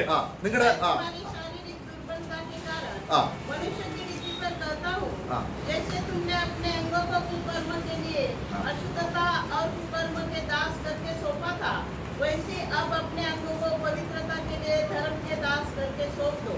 आगे जब तुम पाप के दास थे हाँ। तो धर्म की ओर से स्वतंत्र थे। നിങ്ങൾ പാപത്തിന്റെ ദാസന്മാരായിരുന്നുവെങ്കിലും നിങ്ങളെ പഠിപ്പിച്ച ഉപദേശ രൂപത്തെ ഹൃദയമായി സ്വീകരിച്ചുകൊണ്ട് നിങ്ങൾ ഇപ്പോൾ ദൈവത്തിന്റെ ദാസന്മാരായി തീർന്നുകൊണ്ട് ദൈവത്തിന് സ്തോത്രം. 17 पढ़ना। परंतु परमेश्वर का धन्यवाद हो हाँ देखो, हाँ ആ, कि पढ़ो। तुम हाँ जो पाप के दास थे हाँ। अब मन से उस उपदेश के मानने वाले हो गए हाँ। जिसके साचे में ढाले गए थे। हाँ हम लोग उससे अभी स्वतंत्र हो गए हैं। ഇപ്പോൾ ആരായി? अभी हम लोग क्या हो गए अभी? പണ്ട് പാപത്തിന്റെ ദാസനായിരുന്നു. 18 पढ़ना। और पाप से छुड़ाया जाकर देखो हम लोग छुड़ाए जाकर फिर धर्म के दास धर्म के हाँ। दास बन गए। അതെങ്ങനെയായി? ये कैसा हुआ? അപ്പോസ്തലന്മാർ പഠിപ്പിച്ചു. प्रेरित लोगों ने ये बात सिखाया। നിങ്ങളെ പഠിപ്പിച്ച ഉപദേശ രൂപം എന്ന് വായിച്ചില്ലേ? तो तुम लोग को जो सिखाया उपदेश करके जो हमने पढ़ा 17 में, यस ആ, അതെന്താണ്? वो क्या था? प्रेरित लोगों ने क्या सिखाया था? അന്ന് റോമാലേഖനത്തിൽ അവിടെ വിശുദ്ധന്മാരെ ഈ 5 യാഗങ്ങൾ പഠിപ്പിച്ചു. देखो तो या प्रेरित लोगों ने उस समय में रोमियो का मंडली में ये 5 बलियों का विषय में उनको सिखाया था। ഈ 5 യാഗത്തോടും അവർ ഏകീഭവിച്ചു. तो इस 5 बलियों के साथ वो लोग ने पहचान कर बोला कि हाँ हम एक है इसमें। അവർ കർത്താവിനോട് മരിച്ചു. वो लोग प्रभु के साथ मर गए മരിച്ചിട്ട് ഉയർത്തെഴുന്നേറ്റു. और फिर प्रभु के साथ जी उठे। ഉയർത്തെഴുന്നേറ്റപ്പോൾ അവർ ആരായി? जी उठने के बाद क्या हो गए? वो लोग വിശുദ്ധരായി, पवित्र हो गए, നിഷ്കളങ്കരായി, निष्कलंक हो गए, പുരോഹിതന്മാരായി. याजक बन गए। ഇനി അവർ എന്ത് ചെയ്യണം? अभी उनको क्या करना है? ഒരു വിശുദ്ധ ജീവൻ നയിക്കാൻ एक पवित्र जीवन जीने के लिए അവിടെ ശരീരത്തെ ദൈവത്തിന് വേണ്ടി वो लोग വേർതിരിക്കണം. अपना शरीर को, अपने देह को भी प्रभु में अर्पण कर समर्पण करके जीना जरूरी है। 6-ാം അധ്യായത്തിന്റെ 6-ാം വാക്യം വായിക്കുന്നുണ്ട്. റോമലേഖനം 6:6. 6 का 6 में हम पढ़ते हैं അങ്ങനെ മരിച്ചവൻ इस रीति से पढ़ना। हम जानते हैं कि हमारा पुराना मनुष्य को उसके साथ क्रूस पर चढ़ाया गया। അവ കർത്താവായ യേശു ക്രിസ്തു ക്രൂശിൽ മരിച്ചപ്പോൾ ഏതെല്ലാം യാഗമാണ് അവിടെ നിവർത്തിച്ചത് നമുക്ക് വേണ്ടി? तो जब प्रभु यीशु मसीह क्रूस पर मरा, उन्होंने अपना देह को अर्पण किया। अर्पण करते समय में वो एक बलि होकर मरा। कौन सा बलि होकर मरा? सब प्रकार का बलि, या 5 बलि। ഇതിനോടെല്ലാം നമ്മൾ ഏകീഭവിക്കും, ഒന്നായി തീരുക. तो प्रभु जब मरा तो उसके साथ कौन मरा? हम भी मरे। तो प्रभु जब बलि बनकर मरा, 5 बलि एक ही बलि में जब पूरा हुआ, उसके साथ हम भी मरे। तो हमारे विषय में जो 5 बलियों का जो मान परमेश्वर ने किया था उस यीशु मसीह में पूरा हो गया। അവിടെ 6-ാം അധ്യായം 5-ാം വാക്യത്തോട് കണ്ടീഷൻ വെക്കുകയാണ്. അവന്റെ മരണത്തോട് ഏകീഭവിച്ചു. മരണം എന്ന് പറയുന്നത് എല്ലാം യാഗം എന്നാണ് അർത്ഥം. तो इसलिए 6 का 5 में प्रभु वहां पर शर्त रखता है, कहता है कि यदि तुम उसके मृत्यु के समानता में अगर हो गए हो तो वो कौन सा मृत्यु का समानता है? मृत्यु मतलब क्या? बलिदान के बारे में बोल रहा है। ഒരു യവന ചിന്ത വന്നപ്പോഴാണ് ഈ മരണം എന്ന് വന്നത്. तो एक्चुअली ये क्या हो गया? यहूदी भाषा में जब वो भाषांतर का अर्थ आते समय में, या एक यूनानी यानी ग्रीक का अर्थ में आते समय में तभी मृत्यु करके शब्द लिखा वहां पर। എന്നാൽ എബ്രായ ലേഖനത്തിൽ എപ്പോഴും അത് ഒരു യാഗമായിട്ടാണ്. ക്രിസ്തുവിന്റെ മരണം യാഗമാണ്. परंतु इब्रानी अर्थ में जब हम लोग पढ़ते समय में, क्योंकि जानवर को वो लोग वध करते थे, वो जानवर मर जाता था, तो मर गया, जानवर मरा मतलब क्या? बलि हुआ करके शब्द बोलते थे वो लोग। അപ്പോൾ നമ്മുടെ ജീവിതത്തിൽ ഒരുപക്ഷെ ഇത് മറന്നുപോകും. तो हम लोग शायद ये बात, हम लोग प्रभु ने किया हुआ कार्य, उनका मृत्यु और बलि शायद हम भूल जाएंगे। നമ്മൾ എപ്പോഴും നമ്മുടെ മുമ്പിൽ വെക്കേണ്ട ഒരു കാര്യം ഇതാണ്. इसलिए हमेशा हमारे सामने एक बात हमेशा हमें स्मरण करना है, കർത്താവിന്റെ മരണത്തോട് നമ്മുടെ ശരീരത്തെയും ആത്മാവിനെയും ഏകീഭവിച്ച് അവനോടൊപ്പം ഞാനും മരിച്ചു, അവനോടൊപ്പം ഞാനും ഉയർത്തു. मतलब प्रभु जब मरते समय में मैं भी मरा, मैं मरा मतलब मेरा आत्मा, मेरा प्राण और मेरा शरीर मरा। प्रभु जब मरा तब मैं भी मरा। प्रभु जब जी उठा उसके साथ मैं भी जी उठा, मैं उसके साथ एक हूँ। നമ്മുടെ ശരീരം എപ്പോഴും പാപവിഷയമായിട്ടുള്ള പരീക്ഷകളിൽ വരും. तो वास्तव में क्या होते हैं विश्वासी लोग, क्योंकि वो लोग नया जन्म होने के वजह से शैतान बहुत चतुर है, वो अपना हमारा इस देह में हमेशा पाप के संबंध का मोह लाकर हमारे जीवन में परीक्षाएं लाएगा। അപ്പൊ നമ്മളിപ്പോ ഒരു നല്ല പ്രസംഗം ചെയ്തു, उदाहरण के लिए एक भाई ने अच्छा प्रचार किया, ഓ എല്ലാവർക്കും ഭയങ്കര സന്തോഷമായി. सब लोग सुनकर बोला वाह भाई आपने आज बहुत अच्छा प्रचार किया। അപ്പൊ എന്റെ ശരീരം അങ്ങോട്ട് ഭയങ്കരമായിട്ട് നിഗളിക്കാൻ തുടങ്ങും. तो वो प्रचारक क्या बोलेगा, उसके अंदर खुशी हो गया, बोले वो फूल गया, अरे सब लोग मेरा तारीफ कर रहे हैं। അപ്പൊ ആരുടെ മന്ദിരമായി? तब ऐसा फूल कर अहंकार में भर गया तो तब वो प्रचारक किसका मंदिर बन गया? അതുകൊണ്ടാണ് നമ്മൾ സാത്താൻ നമ്മളെ വഞ്ചിക്കരുത്. इसीलिए प्रियो शैतान हमको धोखा ना दे, സാത്താൻ നമ്മളെ വഞ്ചിക്കരുത്, അല്ലെങ്കിൽ സാത്താൻ നമ്മളെ തോൽപ്പിക്കരുത് എന്ന വചനം സാത്താൻ നമ്മളിലൂടെ മുതലെടുക്കരുത്. तो मतलब शैतान तुम्हारा फायदा ना उठाए करके वो तुम्हारे शैतान जब भी कार्य करने आएगा वो ऐसा नहीं होना चाहिए कि वो हमारा फायदा उठा रखकर हमें गिरा दे, ऐसा अवस्थे में नहीं होना है। നമ്മൾ 1 കൊരിന്ത്യർ 9:27 പൗലോസ് ഇത് പറയാനുള്ള കാര്യം എന്താണ്? पहला कोरिन्थी 9:27 पढ़ते समय में हाँ। वो वाक्य बोलने के लिए क्या कारण हुआ? परंतु मैं अपनी देह को मारता कूटता हाँ। और वश में लाता हूँ, ऐसा न हो कि औरों को प्रचार करके मैं आप ही किसी रीति से निकम्मा ठहरूं। ഒരു നല്ല കാര്യം ചെയ്തു, एक अच्छा काम किया पौलुस ने, അത് ഞാനായിട്ട് ചെയ്തു എന്നുള്ള ഒരു അഹങ്കാരം വരുമ്പോൾ നമുക്ക് ആ നല്ല കാര്യത്തിന്റെ സ്ഫുടത നഷ്ടപ്പെട്ടു. तो एक अच्छा काम करते समय में अच्छा कार्य करने के बाद अगर अंदर एक खुशी आ गया और अहंकार आ गया, वो काम मैंने किया है करके, तो वो अच्छा क्रिया जो किया है उस क्रिया का शुद्धता नष्ट हो जाएगा जब वो व्यक्ति घमंडी हो जाता है। तो അതുകൊണ്ട് അങ്ങനെ സംഭവിക്കാതിരിക്കാൻ इसलिए वो अच्छा भला कार्य जो शुद्ध मन से उसने पहला किया था उसका शुद्धता बनाए रखने के लिए और वो व्यक्ति घमंडी ना होने के लिए അദ്ദേഹം എന്ത് ചെയ്തു? पौलुस क्या करता था? നമ്മുടെ മലയാളം മലേഷ്യയിൽ പറയും ദണ്ഡിപ്പിച്ച് കീഴ്പ്പെടുത്തി, അങ്ങനല്ല. मतलब वो हिंदी में फिर से पढ़ना, मैं अपने शरीर को मारता कूटता वैसा मार कर कूट कर दबा के रखा, वो वैसा अर्थ नहीं है। ഈ वो 5 യാഗങ്ങൾ കൊണ്ട് ഞാൻ എന്റെ ശരീരത്തെ ഡിസിപ്ലിൻ ചെയ്തു, हाँ, मैं- കീഴാക്കി കൊടുത്തു, मतलब क्या ക്രിസ്തുവിന് किया? വിധേയമാക്കി. पौलुस के जीवन में जब हाँ। ये अवस्था आते समय में हाँ। घमंड ना होने के लिए वो क्या करता था? वो एक शिक्षण का रीति में आता था, हाँ। एक डिसिप्लिन में आता था। हाँ। वो क्या सोचता था कि मैं अगर मैं ऐसा बोलने के बाद भी हे प्रभु आपने जो बलि किया, आपने जो कार्य किया उसके सामने कुछ भी नहीं है बोलकर वो अपने आप को वो समर्पण करता था, तो फूलने का वजह मिलता नहीं था उसमें। കർത്താവ് 5 യാഗമായപ്പോൾ जब प्रभु 5 बलि हुआ, ഇത് ഞാൻ എനിക്കായി ചെയ്യുന്നു എന്ന് അവൻ പറയാതെ प्रभु ने क्या किया? मैं ये 5 बलि करने के बाद प्रभु ऐसा नहीं बोला देखा मैं 5 बलि किया, ये मेरे लिए किया, मैंने ऐसा बड़ा बड़ा काम किया, अपने आप में यीशु फूला नहीं। ഹോമയാഗവും പാപയാഗവും ഇത് ഇച്ഛിച്ചില്ല. हे प्रभु हे परमेश्वर, होम बलि और पाप बलि तूने इच्छा किया नहीं। ഇതാ പുസ്തകത്തിൽ എന്നെ കുറിച്ച് എഴുതിയിരിക്കുന്നു. देखो पुस्तकों में मैं तुम्हारे मेरे विषय ये विषय में ये लिखा गया है നീ എനിക്കൊരു ശരീരം कि ഒരുക്കിയിരിക്കുന്നു, तेरा इच्छा ये है कि तूने एक देह तैयार किया है। എന്റെ ഇഷ്ടം ചെയ്യാൻ വരുന്നു. देखो मैं तेरा इच्छा पूरा करने आ रहा हूँ, इब्रानियों 10 में हम पढ़ते हैं। ഇതാണ് തന്റെ ശരീരത്തെ ഡിസിപ്ലിൻ ചെയ്തെന്ന് ഉദ്ദേശിക്കുന്നത്. वो अर्थ में वो कहता है कि मैं मेरा शरीर को मैं मारका कूट कर मैं उसको सही इच्छा के अनुसार लाता हूँ, मतलब प्रभु ने जो बात किया है उसके मन में सही योजना में लाता हूँ। കർത്താവിന്റെ ആ മനോഭാവം प्रभु का जैसा मन और मनोभावना था, അത് ദൈവത്തിനായിട്ട് ചെയ്തു. मतलब यीशु मसीह जो भी करता था क्या बोलता था? ये सब मैंने पिता का इच्छा के लिए किया है हाँ। और पिता के लिए किया है നമുക്ക് വേണ്ടിയും ചെയ്തു. और हमारे लिए किया। അത് എങ്ങനെ കണക്ഷൻ ആകുന്നു? കർത്താവിന്റെ യാഗം അത് ദൈവത്തിന് വേണ്ടിയാണ്, അപ്പോൾ തന്നെ നമുക്ക് വേണ്ടിയാണ്. तो देखो वो कैसा वो लिंक वो वहां पर लाया। यीशु मसीह जो भी करता था पिता की इच्छा के अनुसार पिता के लिए किया, लेकिन उसका लाभ क्या हुआ? हमारे लिए भी उसका परिणाम हुआ। तो पिता के लिए भी किया, हमारे लिए भी किया। നമുക്ക് വേണ്ടി ചെയ്യുമ്പോൾ जब वो हमारे लिए करता था സാത്താൻ നമ്മെ തോൽപ്പിക്കും. शैतान अगर कोई व्यक्ति खुद के लिए अकेले के लिए अगर करने जाएगा तो क्या होगा? शैतान उसको हरा देगा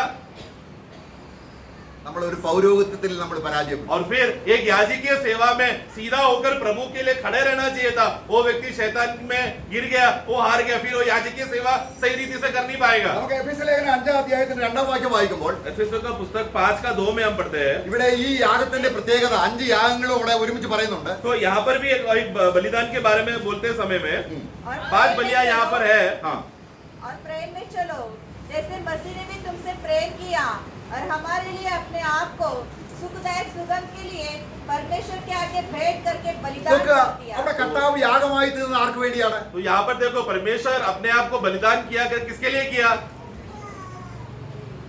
अपने आप को ആ, सुखदायक सुगंध ദൈവത്തിന് വേണ്ടിയാണോ നമുക്ക് വേണ്ടിയാണോ? हमारे लिए है ना, നമുക്ക് വേണ്ടിയാണ്. हमारे लिए है, ആർക്ക് വേണ്ടി? पर किसकी ओर?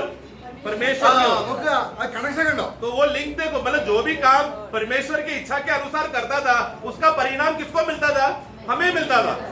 അത് ദൈവത്തിന് വേണ്ടിയാണ്, मतलब वो किया परमेश्वर की ओर, കർത്താവിന് വേണ്ടിയല്ല ചെയ്തത്. मतलब खुद यीशु ने खुद के लिए नहीं किया। അതാണ് ആ ശരീരത്തിന്റെ പ്രത്യേകത. वो है प्रभु का देह का खासियत। അതാണ് യാഗം സൗരഭ്യമായത്. इसलिए उन्होंने जब वो बलि भी चढ़ाया और भेंट भी चढ़ाया, तब वो भेंट चढ़ाते समय में क्या हुआ?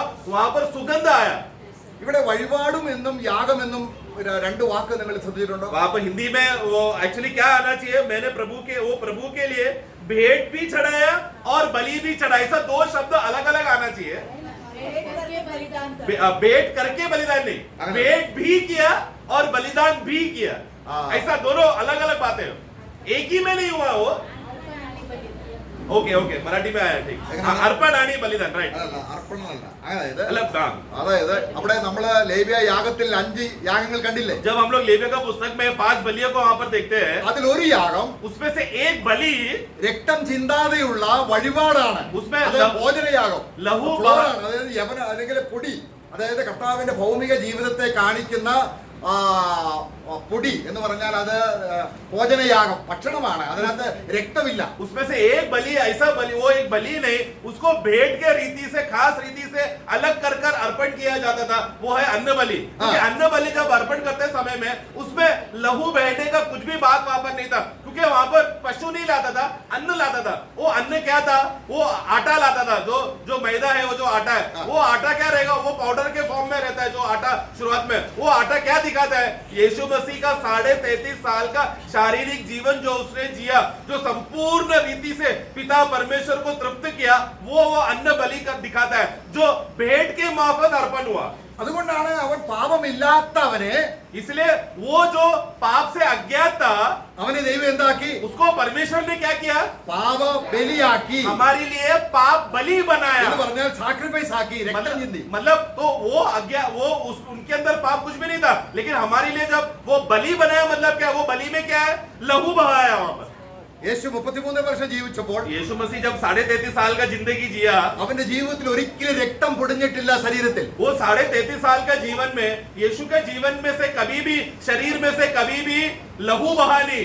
कोई भी उम्र में, जैसे हमारे बीच में कभी भी हाथ कट जाता है, पैर कट जाता है, कुछ भी कटेगा, खून आएगा कहां से भी, ऐसा यीशु का शरीर हमारा जैसा सड़ने वाला शरीर नहीं है, पाप रहित शरीर और स्वर्गीय शरीर है। इसलिए 33.5 साल में यीशु मसीह का जिंदगी में एक बार भी शरीर से लहू नहीं निकला। എന്നാൽ നമുക്ക് വേണ്ടി परंतु हमारे लिए ആദ്യമായിട്ടാണ് पहले बार വേദന അനുഭവിക്കുന്നത്. दर्द से वेदना और दुख में वो जाकर, അതെങ്ങനെ? कैसा? നമുക്ക് വേണ്ടി 33 വർഷം ഭോജനയാഗമായി തീർന്നുകൊണ്ട് सबसे पहला वो यीशु मसीह वो दर्द का आरंभ करने के लिए, गत्सेमने का दर्द का अनुभव करने के लिए यीशु मसीह ने क्या किया? 33.5 साल का उन्होंने अपने आप को भेंट के रीति में पिता परमेश्वर को निष्कलंक रीति से समर्पण किया। वो भेंट में वो अन्न बलि का बातों को पूरा किया। അതാണ് ഇവിടെ നമ്മൾ വായിക്കുന്നത്. എഫെസ്യ ലേഖനം 5:2 वो വായിക്കുന്നത്. अभी हमने एफेसू का पुस्तक 5:2 में हम पढ़ते हैं कि वो വഴിപാട്, भेंट भी चढ़ाया പിന്നെ പറയുന്നത് യാഗം, और രക്തം ചിന്തി. फिर उन्होंने बलिदान भी किया। बलिदान किया मतलब क्या? बलिदान करने के लिए लहू बहाना जरूरी है। അപ്പം ബാക്കി 4 യാഗത്തിന് രക്തം ചിന്തണം. तो 4 बलियों में क्या है? वो बलिदान है। क्यों? क्योंकि उसमें लहू मौजूद है। ഹോമയാഗം, होम बलि, പിന്നെന്താണ്? पाप बलि, പാപബലി, अधर्म बलि സമാധാന और ഇതൊക്കെ. मेल बलि, ये सब में लहू बहाना पड़ता है पशु का। അപ്പൊ കർത്താവായ യേശു ക്രിസ്തു इसलिए प्रभु यीशु मसीह നമ്മളെ സ്നേഹിച്ച് हमसे प्रेम करके നമുക്ക് വേണ്ടി हमारे लिए പിതാവിനെ पिता की ओर എന്തായി തീർന്നു? क्या हो गया? 33 വർഷത്തെ ജീവിതമാകുന്ന വഴിപാട് उनका 3.5 साल का जिंदगी वो एक भेंट के रूप में अर्पण हुआ और क्रूस का बलिदान अर्पण हुआ। Praise the Lord. मैं നമ്മൾ പലപ്പോഴും യേശുവിന്റെ ക്രൂശ് മരണത്തിനാണ് പ്രാധാന്യം हम കൊടുക്കുന്നത്. लोग अधिकतर ज्यादा प्रभु मेरे लिए क्रूस में बलि हुआ, लहू बहाया, बलि हुआ, सिर्फ वही बात को हम लोग ज्यादा मूल्य देते हैं। ക്രൂശിൽ മാത്രമാണ് അവൻ നമുക്ക് നന്മ ചെയ്തത് എന്നാണ് നമ്മൾ ചിന്തിക്കുന്നത്. हम लोग को हमारे अंदर ऐसा सोच आता है सिर्फ क्रूस में ही यीशु ने हमारे लिए हमारा फायदे का काम किया है। അല്ല, ऐसा नहीं है। ജനിച്ചപ്പോൾ മുതൽ उनका जन्म ही हमारा फायदा है। അവന്റെ ജീവിതം നമുക്ക് വേണ്ടിയായിരുന്നു. उनका 33.5 साल का जिंदगी हमारे लिए था, നാം അവനാൽ ജീവിക്കേണ്ടതിന്. ताकि हम उनके द्वारा जी सके।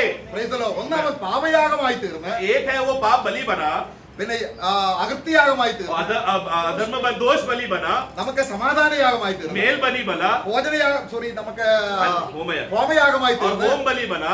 നമ്മുടെ ഇപ്പോഴത്തെ ജീവിതത്തിൽ परंतु अब जो हम जिंदगी जी रहे हैं അത് ഭോജനയാഗമായി തീരേണ്ടത്. वो एक अन्न बलि के रूप में भेंट चढ़ाया जाने के लिए നമ്മളെ സ്നേഹിച്ച് हमसे प्रेम करके, എന്നിട്ട് ഈ കാര്യങ്ങൾ അറിയുമ്പോൾ സ്നേഹത്തിൽ നടപ്പീൻ എന്ന് പറഞ്ഞാൽ ആത്മാവിൽ നടപ്പീൻ എന്നാണ്. तो ये बात को समझकर तुम लोग क्या करना है मेरे प्रिय बच्चों, तुम लोग प्रेम में चलो. प्रेम में चलो मतलब क्या? आत्मा के नियंत्रण में.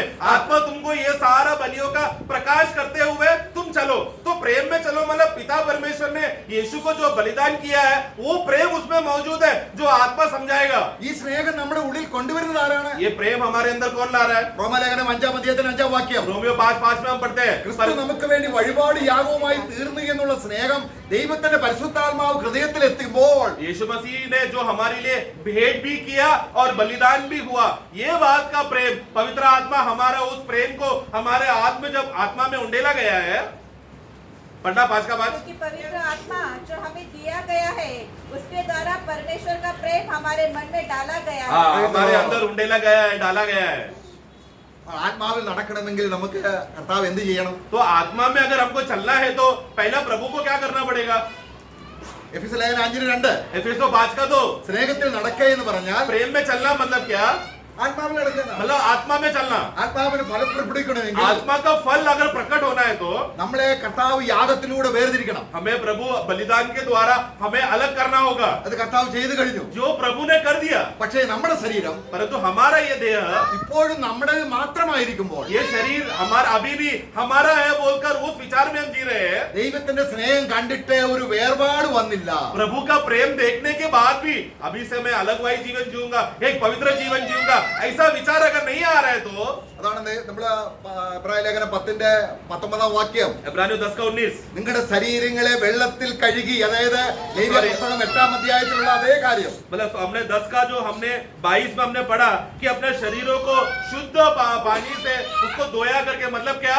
हमारे शरीर को प्रभु के उपस्थिति में एक भेंट के रीति में हम अर्पण कर रहे हैं, एक अलगवाई कर रहे हैं, अलग कर रहे हैं. റോമാലേഖനം 12:1 അത് തന്നെയാണ്. ये बात जो हमने, इसका यही अर्थ था जो हमने लेविया में पढ़ा, और यही अर्थ है रोमियो 12 का 1 में भी हम पढ़ते हैं. എത്ര ശ്രേഷ്ഠമായ കാര്യമാണ്. कितना श्रेष्ठ बात है प्रिय प्रभु हमारे लिए किया है. നമുക്ക് എങ്ങനെയാണ് ഈ ദൈവത്തിന്റെ സ്നേഹം നമ്മളെ സ്പർശിച്ചുവോ? क्या सचमुच प्रभु का प्रेम ने हमें छुआ है क्या? നമ്മുടെ ഉള്ളം തുറന്നു കൊടുക്കണം. इसलिए सचमुच हमारा अंदरूनी भाग को, सचमुच अपना प्राण को, हृदय को पूर्ण रीति से खोलना है प्रियो. നമ്മൾ അവിടെ 2 കൊരിന്ത്യർ 5:17 എന്താണ് വായിച്ചത്? 17 വായിച്ചത് നമ്മള് ദൈവത്തിന് നീതിയായി തീരേണ്ടതിന്. जैसा हमने 2 कोरिन्थी 5 का 21 में पढ़ा, ताकि हम परमेश्वर का धार्मिकता बन जाने के लिए, നാം ദൈവത്തിന് വിശുദ്ധരായി തീരേണ്ടത്, हम परमेश्वर के लिए पवित्र हो जाने के लिए. കർത്താവായ യേശു തന്റെ ജനത്തെ വിശുദ്ധീകരിക്കുന്ന നഗരവാതിൽ പുറത്തു വെച്ച് കഷ്ടം അനുഭവിച്ചു. ये प्रभु यीशु मसीह अपने लोगों को पवित्र करने के लिए वो फाटे के बाहर जाकर, तंबू के बाहर जाकर हमारे लिए कष्ट सहा. इब्रानियों का पुस्तक 13 अध्याय में पढ़ते हैं. ഇപ്പോൾ നമ്മൾ ആരാണ്? परंतु अब हम कौन है? നമ്മളെ ശരീരത്തെ हमारा देह को ദൈവത്തിനായി അർപ്പിച്ചുകൊണ്ട് परमेश्वर को जो अर्पण किया है, ദൈവാലയമായി തീരണം. अभी हम लोग मंदिर बन जाना है. അപ്പോൾ എന്താണ് സംഭവിക്കുന്നത്? तब क्या होगा? അവന്റെ മന്ദിരത്തിൽ ദൈവം വസിക്കും. उस मंदिर में, इस प्रकार का मंदिर में परमेश्वर निवास करता है. Praise the Lord. मैं നമ്മളെ ദൈവത്തിന് നമ്മളെ 1 പത്രോസ് 2-ാം അധ്യായത്തിൽ നമ്മളത് വായിക്കുന്നു. पहला पत्रोस 2 में 2 अध्याय में हम पढ़ते हैं, നാം ജീവനുള്ള കല്ലായ അവന്റെ അടുക്കൽ വന്നിട്ട് जीवित पत्थरे बनकर प्रभु को उपस्थिति में आकर, वाक्य 5 में, तुम भी आप जीवित पत्थरों के समान हाँ. आत्मिक घर बनते जाते हो. देखो आत्मिक घर बनते जा रहे हो. हाँ. आगे जिससे याजकों का पवित्र समाज बनकर हाँ. ऐसे आत्मिक बलिदान चढ़ाओ हाँ. जो यीशु मसीह के द्वारा हाँ. परमेश्वर को ग्राह्य है. Praise the Lord. मैं നമ്മൾ എങ്ങനെയാണ് ദൈവത്തിന്റെ പുരോഹിതന്മാരായി തീർന്നിരിക്കുന്നത്? हम लोग कैसा परमेश्वर का याजकों का समाज बन चुके हैं. 12 മറ്റു ഗോത്രങ്ങളിലുള്ളവർ ആരും പുരോഹിതന്മാരല്ല. देखो इजराइल में बाकी 12 गोत्र याजक लोग नहीं है. അവര് ശരീരത്തെ വേർതിരിച്ച് പ്രത്യേക പൗരോഹിത്യം ചെയ്യണ്ട. वो बाकी के 12 इजरायली गोत्र अपने आप को, अपना देह को अलग करके एक बलिदान अर्पण करके समर्पण करने का कोई बलि करने का जरूरत नहीं है उनको. അവർ 5 യാഗം അർപ്പിച്ചാൽ उनको മാത്രം बस 5 बलि किया काफी है. എന്നാൽ നമുക്ക് എക്സ്ട്രാ ഒന്നും കൂടെ ഉണ്ട്. पर हमारे लिए खास एक एक्स्ट्रा स्पेशल हमको दिया है. അതെന്താണ്? वो क्या है? ഈ 5 യാഗങ്ങളുടെ അടിസ്ഥാനത്തിൽ നമ്മുടെ ശരീരങ്ങളെ ദൈവത്തിന് വിശുദ്ധമായ യാഗമായി അർപ്പിക്കണം. तो वो 5 बलि के साथ साथ जैसा सिर्फ आरोन और उसके बच्चों को अलगवाई कर कर याजकीय पद के लिए किया था, उसका नया नियम का तत्व में हम आते हैं. वो 5 बलि जो यीशु मसीह ने एक बलिदान में पूरा किया, जिसके वजह से हमें क्या करना है, अपने शरीरों को प्रभु के लिए जीवित रूप में अर्पण करें, ताकि परमेश्वर के लिए एक प्रसन्न बलि और भेंट रीति से अर्पण हो सके. നമ്മളെ 1 കൊരിന്ത്യർ 6 അധ്യായത്തിലെ ഒരു വാക്യം കൂടെ വായിച്ച് അവസാനിപ്പിക്കാം. पहला कोरिन्थी 6 में भी हम पढ़ेंगे एक वाक्य. ആകയാൽ നമ്മുടെ ശരീരത്തോടുള്ള നമ്മുടെ മനോഭാവം, इसलिए हमारे देह के विषय में या शरीर के विषय में हमारा मनोभावना യേശു കർത്താവിന് അവന്റെ ശരീരത്തോടുണ്ടായിരുന്ന അതേ മനോഭാവമാണ്. जैसा यीशु मसीह ने जिंदगी दुनिया में जीते समय में उन्होंने अपने शरीर को कैसा विचार करके जिया, वैसा विचार हमें करना है. യേശുവിന്റെ രൂപത്തോട് നമ്മളെ അനുരൂപമാക്കുകയാണ് ദൈവം. क्योंकि परमेश्वर क्या कर रहा है, यीशु मसीह के रूप में हमें अनुरूप कर रहा है. നമ്മുടെ അതിന്റെ 1 കൊരിന്ത്യർ 6 അധ്യായം पहला कोरिन्थी 6 का അതിന്റെ 13-ാം വാക്യവും 14-ാം വാക്യവും വായിക്കുമ്പോൾ 13 और 14. भोजन के लिए और पेट भोजन के लिए है, परंतु परमेश्वर इसको और उसको दोनों को नष्ट करेगा, परंतु देह व्यभिचार के लिए नहीं, वरन प्रभु के लिए है. ശരീരം ആർക്കാണ്? ദുർനടപ്പിന്. ദുർനടപ്പ് പറഞ്ഞാൽ നമ്മൾ ഉദ്ദേശിക്കുന്ന നമ്മുടെ ഇഷ്ടം പോലെ ജീവിക്കാനല്ല ശരീരം. तो मतलब वो वहां पर जो शरीर किसके लिए नहीं है, व्यभिचार मतलब क्या, मेरे मन में मैं मेरे शरीर से क्या क्या कर सकता हूँ उसके लिए नहीं है शरीर. व्यभिचार मतलब मैं अपने आप को गंदा किया वैसा नहीं, मैं मेरे शरीर का अपना फायदे के लिए कैसा भी मैं इस्तेमाल कर सकूं, उसके लिए नहीं है ये देह. എന്റെ ശരീരം मेरा देह किसका है? ദൈവത്തിന്റെ മന്ദിരമാണെങ്കിൽ अगर वो परमेश्वर का मंदिर है तो കർത്താവ് ആ മന്ദിരത്തിന് വേണ്ടിയാണ്. प्रभु वो मंदिर के लिए है. Praise the Lord. Amen. നമുക്ക് അടുത്ത വാക്യം വായിക്കുന്നത്. आगे क्या पढ़ा हमने? परमेश्वर के नहीं वो तो व्यभिचार के लिए नहीं, प्रभु के लिए है। बल्कि ये देह प्रभु के लिए है और प्रभु देह के लिए है. അങ്ങനെങ്കിൽ ऐसा है तो യേശുവിന് കൊടുത്തതുപോലെ ഉയർപ്പ് ऐसा अगर हो रहा है तो पिता परमेश्वर ने यीशु मसीह को जैसा ऊंचा स्थान में जिलाया, वैसे ही रीति से सेम रीति से हमें भी मिलेगा, जिलाएगा हमें. ഉയർപ്പിൽ നമ്മൾ വ്യത്യസ്തരാകാൻ കാര്യം എന്താണ്? परंतु वहां पर जब जिलाया जाते समय में बहुत से विश्वासी लोग में अलग अलग अवस्था रहेगा. ऐसा क्यों? എന്താണ് കാര്യം? ऐसा क्यों रहेगा? सब लोग समान में होना चाहिए था, लेकिन अलग अलग दिखेंगे. ऐसा क्यों? പൗലോസിന്റെ ആ യത്നം ഇതായിരുന്നു. पौलुस का सबसे बड़ा हृदय आग्रह क्या था? എല്ലാ മരിച്ചവരിൽ നിന്നും ഞാൻ ഒന്നാമനായി ഉയർക്കണം. कि सबसे सभी भाइयों में से मैं सबसे उत्तम पुनरुत्थान का आग्रह करता हूँ. കർത്താവിന്റെ ശരീരം ഉയർത്തതുപോലെ ഉയർക്കണം. मतलब जैसा प्रभु का जैसा तेजों में जिलाया गया, वही स्टैंडर्ड में उसी माप में मैं भी पौलुस भी उठना चाहता था. അതുകൊണ്ട് അവന്റെ ശരീരത്തെ इसलिए वो अपना देह को എപ്പോഴും കർത്താവിനായി ഏൽപ്പിച്ചുകൊണ്ടേയിരുന്നു. हमेशा समय में वो भेंट के रूप में अर्पण करते रहता था. ഫിലിപ്പിയ ലേഖനം 1:20-21 വാക്യം വായിക്കുകയാണ്. फिलिप्पियों का पुस्तक पहला अध्याय 20-21 में हम पढ़ते हैं, ഞാൻ മരിച്ചാലും ജീവിച്ചാലും मैं मरूं या जीऊं, എന്റെ ശരീരം मेरा देह യേശു ക്രിസ്തുവിന്റെ മഹത്വത്തിന് വേണ്ടി से മാറും. प्रभु का महिमा के लिए ही है. നിങ്ങളുടെ ശരീരം വിലയ്ക്ക് വാങ്ങിയിരിക്കുക. अगर तुम्हारा देह को मूल दाम देकर खरीदा है तो നിങ്ങളുടെ ശരീരം കൊണ്ട് ദൈവത്തെ മഹത്വപ്പെടുത്തുകയും तुम अपना देह से परमेश्वर का महिमा करो. Praise the Lord. Amen. യേശു കർത്താവിന്റെ ശരീരത്തെ 5 യാഗങ്ങൾ കൊണ്ട് ദൈവത്തെ മഹത്വപ്പെടുത്തി നമുക്ക് അനുഗ്രഹമായി. तो यीशु मसीह ने अपना देह को का इस्तेमाल करने के द्वारा 5 बलियों का बातों को पूरा करके एक बलि में अर्पण करके परमेश्वर को तृप्त किया. ഇപ്പൊ നമ്മളെ വിളിക്കുകയാണ്. अभी हमें बुला रहा है, നിങ്ങളുടെ ശരീരങ്ങളെ तुम्हारा देह को ഞാൻ നോക്ക എന്റെ ശരീരം നിങ്ങൾക്ക് വേണ്ടി 5 യാഗമാക്കാൻ ഞാൻ കൊടുത്തു. देखो. यीशु वहां पर क्या कह रहे हैं? यीशु हमारे विषय में क्या कह रहे हैं? हे मेरे प्रिय भाइयों, देखो मैंने मेरा देह को पिता परमेश्वर की इच्छा के अनुसार अपना देह को 5 बलि का पूर्तिकरण के लिए मैंने अपना देह को अर्पण किया. അതുകൊണ്ട് നമുക്ക് എന്ത് നന്മയുണ്ടായി? जिसकी वजह से हमें फायदा क्या मिला? നാം വിശുദ്ധരായി, हम लोग पवित्र बन गए, നമ്മള് നിർമ്മലരായി, हम लोग निर्मल हो गए, നമ്മുടെ പേര് സ്വർഗത്തിൽ എഴുതി, हमारा नाम स्वर्ग में लिखा गया है. നമ്മളെ ദൈവം മക്കളെന്നാണ് വിളിക്കുന്നത്. परमेश्वर अभी हमें बेटा करके बुला रहा है, നമുക്ക് ആത്മാവിനെ തന്നു. हमें आत्मा दिया. ഇതെല്ലാം ക്രിസ്തുവിന്റെ യാഗം കൊണ്ടുണ്ടായതാണ്. ये सब यीशु मसीह का बलिदान का पूर्तिकरण की वजह से. ദൈവം ഒരു കാര്യം മാത്രമേ ചോദിക്കുന്നു. अभी बस एक मांग कर रहा है, ഇപ്പോൾ നിന്റെ ശരീരം अभी तेरा जो देह है വിശുദ്ധമാണ്. ये शरीर अभी पवित्र है. ഇനിയും പവിത്രമായി ജീവിക്കണമെങ്കിൽ अभी एक पवित्र जीवन जीने के लिए എനിക്ക് സമർപ്പിക്കണം. मुझे अर्पण कर,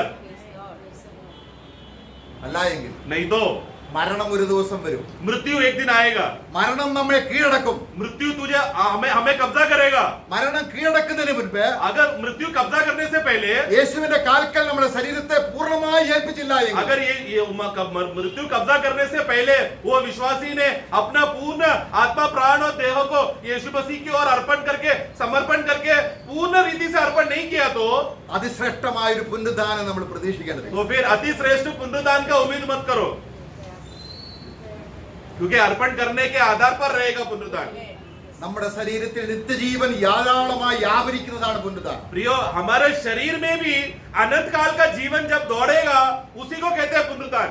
ഇപ്പോൾ നമ്മുടെ ആത്മാവിലും ദേഹിയിലും ആണ് ആത്മാവിന്റെ നിത്യജീവൻ വ്യാപരിക്കുന്നത്. अभी अनंत काल का जीवन आत्मा में, जो मनुष्य आत्मा में आया हमारा प्राण में फैल रहा है, मतलब आत्मा और प्राण में ही आया है. നമ്മൾ റോമലേഖനത്തിൽ ആ വാക്യം കൂടെ നോക്കാം. वो वाक्य भी देखेंगे रोमियो का पुस्तक में. നമ്മളിങ്ങനെ വിശുദ്ധീകരണത്തിനായി നമ്മുടെ ശരീരങ്ങളെ ഏൽപ്പിച്ചു കൊടുത്താൽ, जब हम अपना शरीर को अलगवाई के लिए, पवित्र जीवन जीने के लिए अपने आप को अलग करते हैं, प्रभु को अर्पण करते हुए, നമ്മുടെ ശരീരത്തിൽ കർത്താവിന്റെ ജീവൻ കിക്കൻ ചെയ്തുകൊണ്ടിരിക്കും ഇങ്ങനെ കൂടെ കൂടെ. तब क्या करेगा? प्रभु हमारे इस मरणहार देह को बार बार प्रतिदिन जीने के लिए जिलाएगा. അതിന്റെ എന്നാൽ അത് മാത്രമല്ല, केवल उतना ही नहीं, 6-ാം അധ്യായത്തിൽ 22-ാം വാക്യം, 6:22, എന്നാൽ ഇപ്പോൾ പാപത്തിൽ നിന്ന് സ്വാതന്ത്ര്യം പ്രാപിച്ച് ദൈവത്തിന് ദാസന്മാരായിരിക്കാൻ നിങ്ങൾക്ക് ലഭിക്കുന്ന ഫലം വിശുദ്ധീകരണവും അതിന്റെ അന്ത്യം നിത്യജീവനുമാകുന്നു. पढ़ना 6:22. तो अब पाप से स्वतंत्र होकर हाँ। और परमेश्वर के दास बनकर हाँ। तुमको फल मिला, हाँ। जिससे पवित्रता प्राप्त होती है हाँ। और उसका अंत अनंत जीवन. देखो, उसका अंत अनंत काल का जीवन है. അതിന്റെ അർത്ഥം എന്താണ്? मतलब क्या है? അവസാനം നിത്യജീവൻ കിട്ടുമെന്ന് പറയുമ്പോൾ എവിടാണ് നിത്യജീവൻ तो കിട്ടുന്നത്? अंत में अनंत काल का जीवन मिलेगा. मतलब क्या? किधर मिलेगा? നമ്മുടെ പുനരുദ്ധാന ശരീരത്തിൽ. मतलब प्रियो, ये हमको नया जन्म का बात नहीं कर रहा है. नया जन्म में ऑलरेडी हमको अनंत काल का जीवन हमारे आत्मा में आ गया है. हाँ। और आज प्राण का उद्धार में अनंत काल का जीवन आत्मा से बहकर प्राण में बह रहा है. लेकिन अंत में मिलेगा. मतलब क्या? पुनरुत्थान के दिन जब तुरैया फूकी जाएगी, मरे हुए लोग जी उठेंगे और हम लोग तुरैया में के द्वारा मध्याकाश में उठा लिए जाएंगे. तब क्या होगा?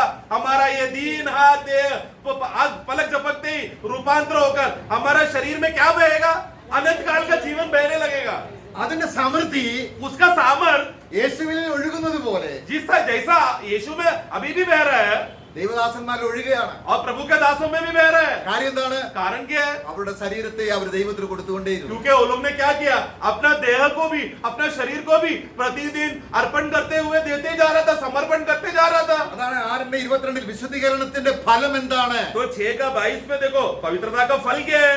നമ്മൾ പുനരുദ്ധാനം പ്രാപിക്കുമ്പോൾ जब हम लोग पुनरुत्थान होंगे, നമ്മുടെ ശരീരം ഭയങ്കരമായ തേജസ്സിന്റെ നിത്യഘനം കൊണ്ട് നിറയും. हम लोग, हमारे शरीर भी तेजस से और एकदम तेज चमक से, महिमा से भरकर वो पूरा शरीर में तेज का वजन आ जाएगा. തേജസ്സിൽ മേ തേജ് പ്രാപിച്ച്. और हम लोग महिमा से महिमा प्राप्त करते जाएंगे. എങ്ങനെയാണ് തേജസ്സിൽ മേ തേജ് പ്രാപിക്കുന്നത്? कैसा हम लोग महिमा से महिमा में बढ़ते जाएंगे? ഈ ശരീരത്തെ 5 യാഗങ്ങൾ കർത്താവ് ചെയ്തതുകൊണ്ട്, അർപ്പിച്ചതുകൊണ്ട് ഞാൻ ആ ശരീരയാഗത്തെ മാനിച്ച് എന്റെ ശരീരത്തെ കർത്താവിനായി വിലയ്ക്ക് വാങ്ങിയതുകൊണ്ട് കൊടുക്കും. जब एक विश्वासी ये बात समझकर, विश्वास करके मानता है कि यीशु मसीह के एक बलिदान में परमेश्वर ने मांग किया हुआ 5 बलिदान पूरा हो गया, वो बात को देखते हुए, हे प्रभु, क्योंकि आपने वो सारा बात को पूरा किया, मैं अपना देह को भी आज अर्पण करता हूँ. जिस रीति से मेरा आत्मा, प्राण और देह तीनों अभी पूर्ण रीति से अर्पण हो गया करके उस बोध को देखते हुए प्रभु का आगमन तक या तुरैया फूकने तक वो अर्पण करते प्रतिदिन जीते जा रहा है. അങ്ങനെ നമ്മൾ കൊടുക്കുമ്പോൾ ऐसा न्यौछावर करते रहेंगे तो ആത്മാവ് പ്രത്യാശ നൽകുന്ന ആത്മാവ്, तो हमको आशा से भरने वाला आत्मा, ആത്മാവിന്റെ പ്രത്യാശ നമ്മളിൽ അധികമായി, കർത്താവ് വരുന്നു എന്നുള്ള പ്രത്യാശ കൊണ്ട് അധികമായി നമ്മൾ वो आशा का आत्मा हमारे अंदर आशा तैयार रहो. देखो प्रभु Praise the आया Lord. बोलकर आशा हमारे अंदर बढ़ते रहेगा. പ്രിയമുള്ളവരെ, നമ്മളെ കർത്താവ് വിളിച്ചിരിക്കുന്നത് ഈ അനുഗ്രഹിക്കപ്പെട്ട തേജസ്കരണത്തിനാണ്. इसलिए प्रियो, प्रभु ने हमको क्यों बुलाया है? कि एक दिन हम लोग महिमा में रूपांतर होने के लिए ना. आमेन.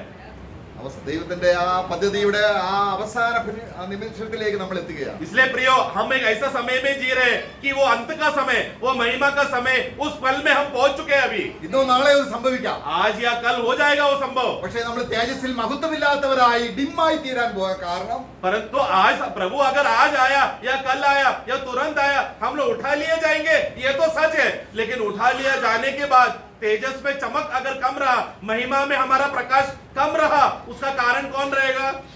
അതിന്റെ കാരണങ്ങളാണ് നമ്മൾ ഇത് ചെയ്തത്. तो वो उस दिन हम लोग कम तेजस में नहीं लेकिन बड़ा प्रकाश में चमकना है, तो आज हमने सुना हुआ वचन को अनुभव में लाना है. നമ്മളെ ദൈവം വിളിക്കുകയാണ്. प्रभु हमें बुला रहा है തേജസ്സിന്മേൽ कि महिमा से महिमा में तुम लोग आओ, बढ़ो.